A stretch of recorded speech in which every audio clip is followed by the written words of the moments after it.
మూడవ చరణాన్ని ఏమండి, పిన్నలనేమి పెద్దలనేమి తన యందు భయభక్తులు గలవారిని చెప్పండి యెహోవా ఆశీర్వాద. అమ్మగారిని పంపించు ఆనందరావు ఇంటికి తీసుకెళ్ళి, అమ్మగారు ఆనందరావు ఇంటికి వెళ్ళి ప్రార్థన చేస్తారండి.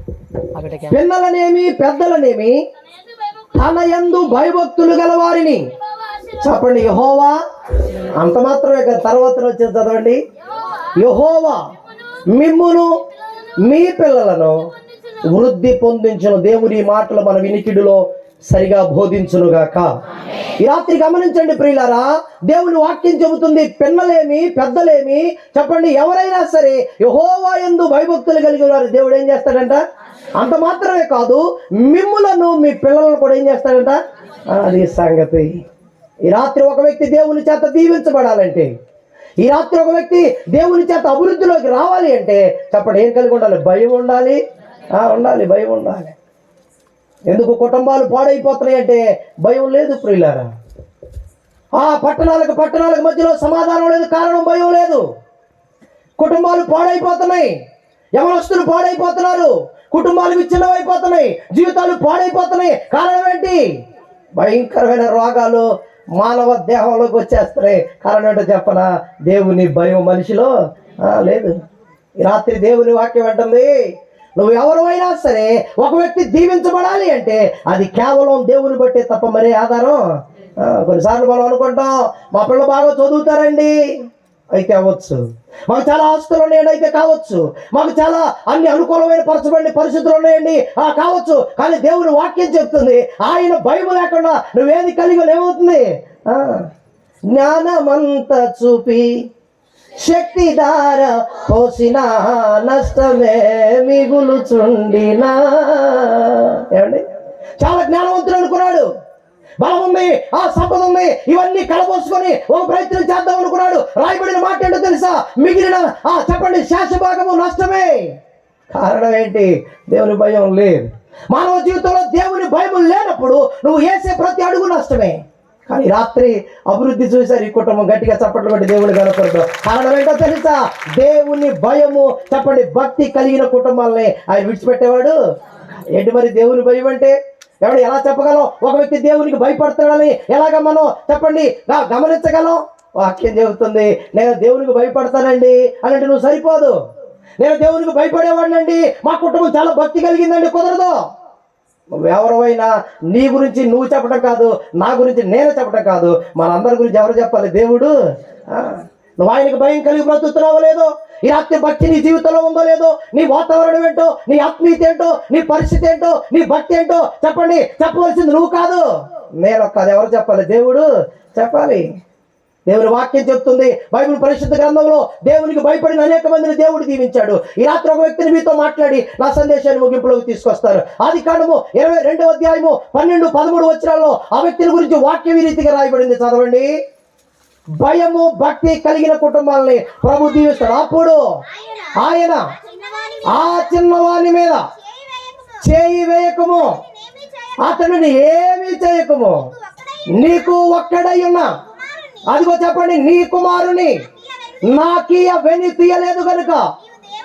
అది సంగతి, నీవు దేవునికి భయపడువాడవని ఇందువలన అది సంగతి. ఆయన కనపడాలి, నువ్వు చెప్పడం కాదు. నీ క్రియలను బట్టి నువ్వు ఎవరివై ఉన్నావో, నీ ఆలోచన బట్టి నువ్వు ఎవరివై ఉన్నావో, నువ్వు ప్రభువుకు భయపడుతున్నావని నీ గురించి నేను, నా గురించి నువ్వు కాదు చెప్పవలసింది. దేవుని వాక్యం అంటుంది, పరిశుద్ధాత్మ దేవుడు, దేవుని దూత మాట్లాడుతుంది, అబ్రహామా నీవు ఆ చిన్నవాని మీద చేయి వేయకము, ఇందును బట్టి నీవు నాకు భయపడేవాడు అని. నాకు తెలిసిందా? ప్రభు కనపడిందా నీ భయం? ఏమండి, ఈ రాత్రి నీ భయం, నువ్వు పరిస్థితి దేవుడు గమనిస్తున్నాడా? వాక్యం చెప్తుంది, అబ్రహాముకు 99 సంవత్సరాల వయసులో దేవుడు మనందరికీ తెలుసు సింధూరు వనము దగ్గర గుడారం వాకిట ముందు కూర్చున్నప్పుడు దర్శనం ఇచ్చి ఆతిథ్యం తీసుకొని, నేను అవుట్లైన్స్ లో వెళ్ళిపోతున్నాను, లోతుగా వెళ్ళట్లేదు, ఆతిథ్యం తీసుకొని వెళుతూ అంటాడు, నీ భార్య అయిన శారా ఎక్కడుందంటే అప్పుడు ఆయన అన్నాడు, అయ్యా ఆమె గుడారం లోపల ఉంది. అప్పుడు ప్రభు అంటాడు, నేను మరలా మీదటికి వచ్చినప్పుడు నీ భార్య కుమారుడు, నీ భార్య వాళ్ళు ఎవరుంటారు? కుమారుడు. వీళ్ళ మాట చెప్పాడు.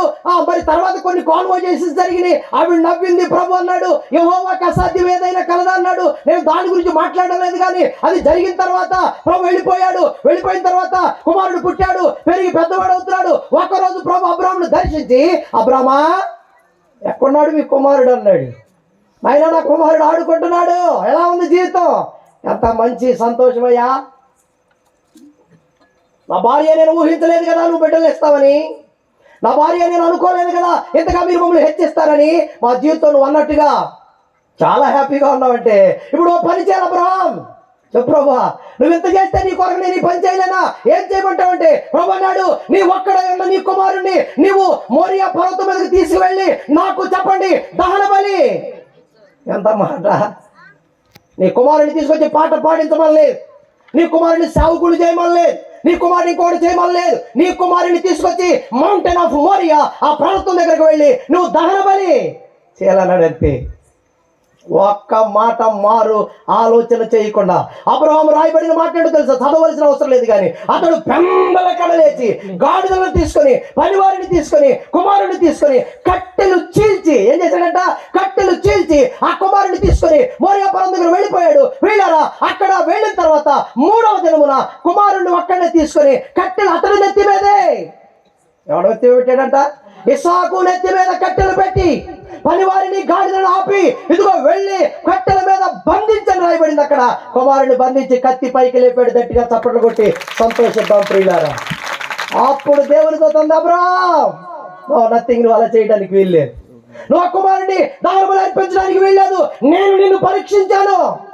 నేను తెలుసుకోవాలనుకున్నాను నీ స్వభావం ఏంటో, నీ బ్రతికేంటో, నీ ఆధ్యాత్మికత ఏంటో, నువ్వు నా పట్ల కలిగి ఉన్న పరిస్థితులు ఏంటో నేను పరీక్షించాలనుకున్నాను అబ్రహాం. కనుక నీవు ఈ కుమారుని ఏమి చేయవద్దని ప్రభు చెప్పాడు. అక్కడ ఒక మాట అన్నాడు, ఇందును బట్టి నీవు దేవునికి భయపడేవాడవని. భయపడాలి. ఉదయం లేచి నువ్వు దేని కొరకు భయపడతావో నాకు తెలియదు. ఒకవేళ నీ బిడ్డల కొరకు ఏం పెట్టాలో, ఎలా బ్రతికించుకోవాలో, నా భర్త లేడు, నా భార్య లేదు, అనాథలుగా ఉన్నావు, ఏమండి నా పిల్లల ఫీజులు ఏంటో, నా పిల్లల బ్రతికేంటో, వాళ్ళ పరిస్థితులు ఏంటో బాధపడుతున్నావేమో. ఈ రాత్రి నువ్వు భయపడవలసింది వాటి కొరకు కాదు. ఎక్కడ భయపడాలి? దేవుని దగ్గర భయపడాలి.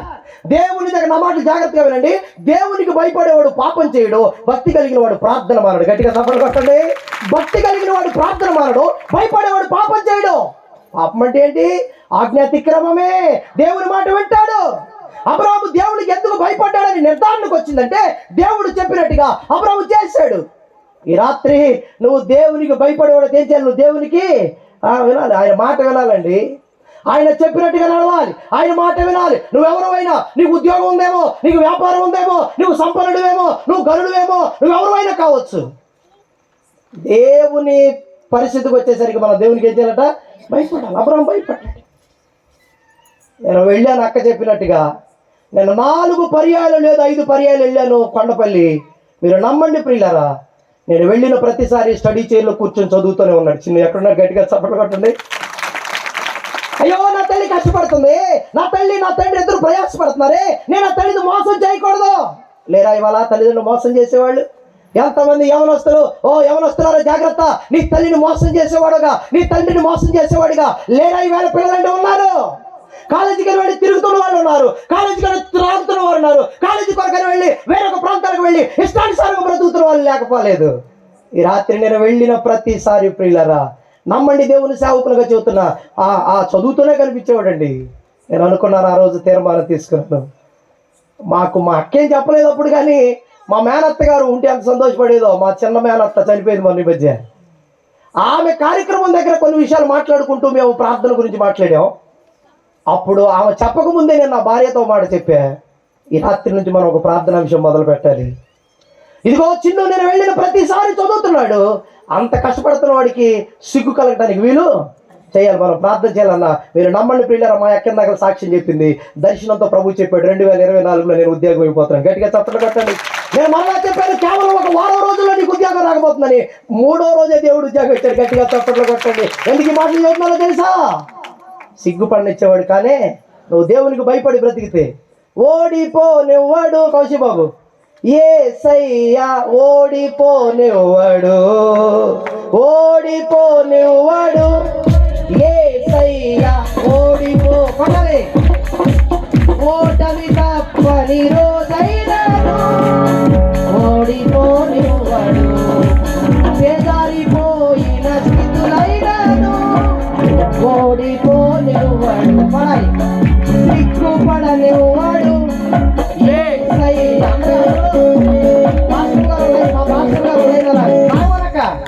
సిగ్గుపడనివ్వడు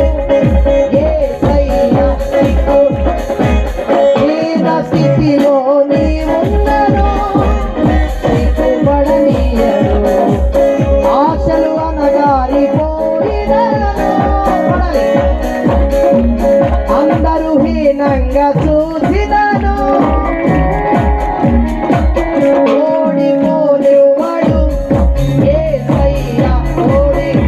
ఈ రాత్రి నువ్వు దేవునికి భయపడి నీ బిడ్డలు జాగ్రత్తగా పెంచుకుంటే, నీ బిడ్డల కొరకు నువ్వు ప్రయాసపడితే, నీ బిడ్డల భయభక్తులతో నువ్వు పెంచుకోవడానికి ప్రయత్నం చేస్తే, ఓ తల్లివైన నువ్వెవరమైనా, ఓ తండ్రివైన నువ్వెవరమైనా, నీ పిల్లలను నిన్ను దేవుడు సిగ్గుపరిచేవాడు కదా. ఆమె చెప్పండి గట్టిగా.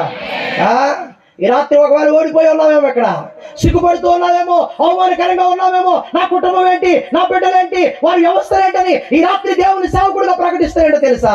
ఎవరు సిగ్గుపడవలసిన పని, నువ్వు దేవునికి భయపడితే భూమి మీద బ్రతికినంతకాలం ఇంకెవ్వరికి భయపడవలసిన పని, సిగ్గుపడవలసిన పని లేదు. దేవుని వాక్యం చెబుతుంది ఆయనకు భయపడాలండి. ఆయనకు భయపడటం కొన్ని ఇబ్బందులు వస్తాయండి. ఆయనకు భయపడటం అంటే లోకానికి ప్రత్యేకంగా బ్రతకాలి, మనం సమాజానికి వేరుగా బ్రతకాలి. అలాంటి పరిస్థితుల్లో కొన్ని నిందలు, కొన్ని అవమానాలు, కొన్ని ప్రతికూలతలు, చేయరాని వాటికి నేరాలు మోయాలి. అంత మాత్రాన ఎందుకు ఈ భక్తి, ఎందుకు ఈ భయం అనుకోకూడదు. ఎందుకో తెలుసా? ఆయన కొరకు మనం నిలబడితే ఆయన కూడా మన కొరకు నిలబడతాడా లేదా? పట్టి బంధించి రాజు అగ్నిలో పడవేసే, కొట్టాలి. పట్టి బంధించి రాజు అగ్నిలో పడవేసే నాలో వాడిగా ఉండాలి,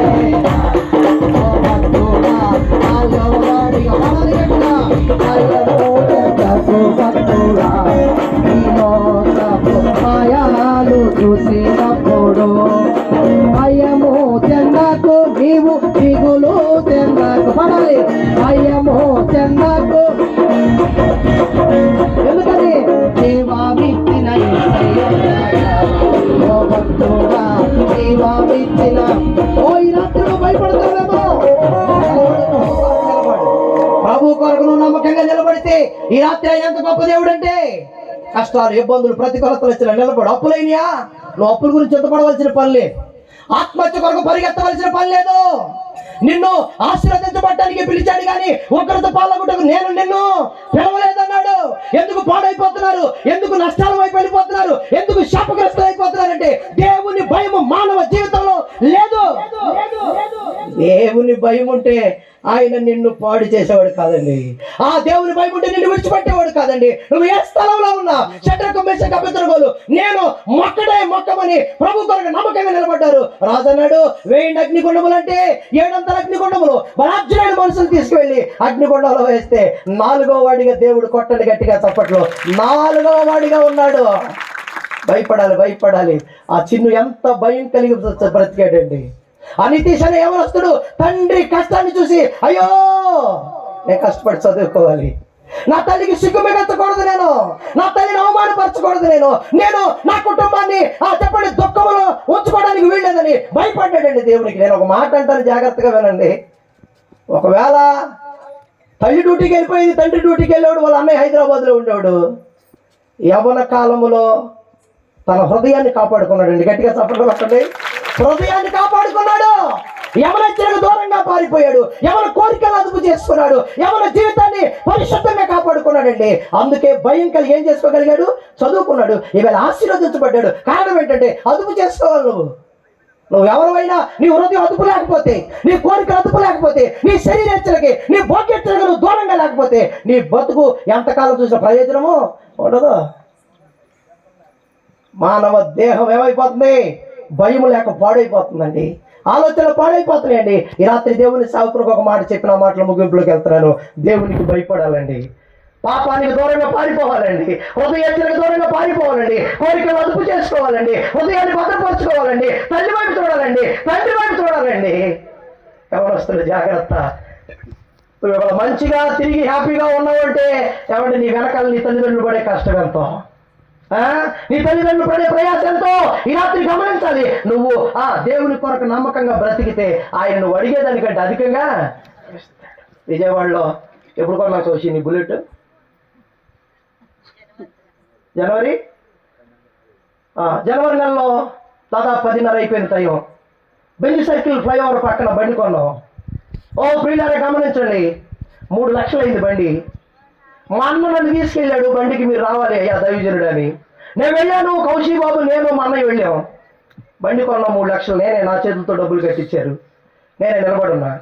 అయ్యా నేను వెళ్ళిన తర్వాత జానయ్య గారితో ప్రార్థన చేయించుకుంటాను, మరి ఇక్కడ బయలుదేరాలి కనుక మీరు ప్రార్థన చేయమన్నాడు. దాదాపు సమయం 10:30 పైన అయిపోయింది. నేను ప్రార్థన చేయడం ప్రారంభం చేశాను. ఓ ప్రక్కన మా అన్న ఏడుస్తున్నాడు, ఓ ప్రక్కన నేను ఏడుస్తున్నా.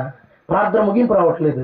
పరిశుద్ధాత్మ దేవుడు ఆ అర్ధరాత్రి వేళ నమ్మండి ప్రియులారా, ఆ బెంజ్ సర్కిల్ ఫ్లైఓవర్ దగ్గర ఏడుస్తుంటే మన్న కళ్ళు ఎర్రగైపోయినాయి, నా కళ్ళు ఎర్రగైపోయినాయి. ప్రార్థన అయిపోయింది, కానుక పెట్టాడు, తీసేసుకున్నాను. కౌశి చిన్ను ముందు వస్తున్నారు, భవిష్యం ఇద్దరు కదా, నేను మా అన్నయ్య వస్తున్నాను. మా అన్నయ్య ఒక మాట అన్నాడు,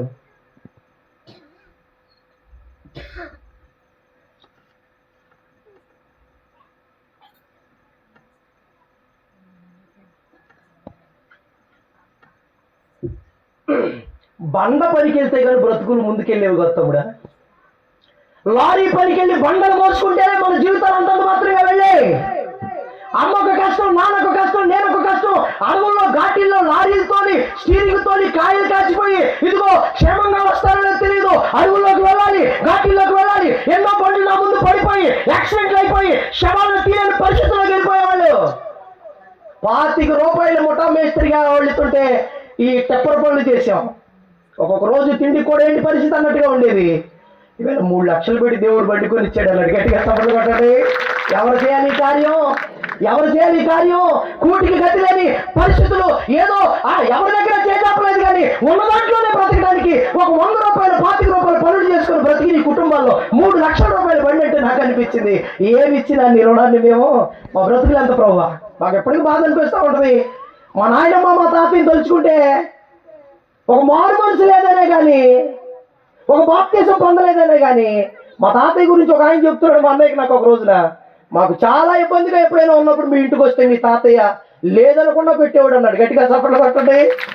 ఏమంటే అలాగా పిల్లలు ఎందుకు చెప్తున్నానంటే ఒక బాప్తీసం తీసుకోలేదు, ఒక నిరీక్షణ లేదు ఈవేళ మా తాతయ్య వాళ్ళు మేము కలుసుకుంటామని. కానీ ఈవేళ మా అభివృద్ధి చూస్తూ ఉంటే బహుశా వాళ్ళు ఉంటే ఎంత సంతోషపడేవాళ్ళు ఈ దీవెనల ఆశీర్వాదాలు చూసి. ఈ రాత్రి గమనించండి, నువ్వు అడుగు వాటికంటే దేవునికి భయపడాలి. నువ్వు దేవునికి భయపడి నువ్వు అడుగు వాటికంటే ఊహించు వాటికంటే దేవుడు ఏం చేస్తాడంటే అధికంగా. చిన్న ఎక్సెల్ కొనుక్కునే పరిస్థితులు కూడా లేవు. అవేళ 3 లక్షలు పెట్టి పండుకుంటాడు, సామాన్య విషయం చేస్తాడు దేవుడు. ఈ రాత్రి నువ్వు ఎవరైనా తీసుకొచ్చే సుజాతక్ని, ఈ రాత్రి నువ్వు ఎవరైనా దేవుని సేవకులుగా చెబుతున్నా, నువ్వు దేవునికి భయపడితే దేవుడు ఖచ్చితంగా నిన్ను గొప్ప స్థితిలో నువ్వేం అడుగుతావో తెలియదు కానీ అడిగిన దానికంటే అధికంగా. అన్న కుమారుని అడిగితే దేవుడు కొట్టాలి, నాకెళ్ళి చూడరా సుజాత కొత్తానే ఉండగా. ఇప్పుడు నా తర్వాత అక్క ఎక్కుద్ది ఎక్స్ప్రెస్. చెప్పండి, గట్టిగా చప్పట్లు కొట్టి దేవుని సేవకులు ఆహ్వానిద్దాం. చెప్పండి, దేవునికి మనం అడిగేదానికంటే ఊహించేదానికంటే అధికంగా దేవుడు మనకి అడగాలి ప్రభువుని. ప్రభువా నేను నీకు నమ్మకంగా బ్రతకాలి. నీ అవసరతలు అడగవలసిన పని లేదు, నీ కోరిక అడగవలసిన పని లేదు. మీ పరలోకపు తండ్రికి మీ అవసరతలన్నీ గొప్ప దేవుడు అండి. భయం ఉండాలంతే, దేవునికి భయపడి. లోకానికి వేరే నువ్వు బ్రతకడానికి నువ్వు నిశ్చయించుకొని అడుగులు ప్రారంభం చేస్తే నువ్వు అడిగేది అంతా నాకు తెలియదు కానీ దానికి మించి దేవుడి సహాయం. రాత్రి గమనించండి, భయపడి దేవునికి బ్రతకాలి. రెండవది భక్తి. ఏం చేయాలమ్మా పొలం గారు ఏం చేయాలి?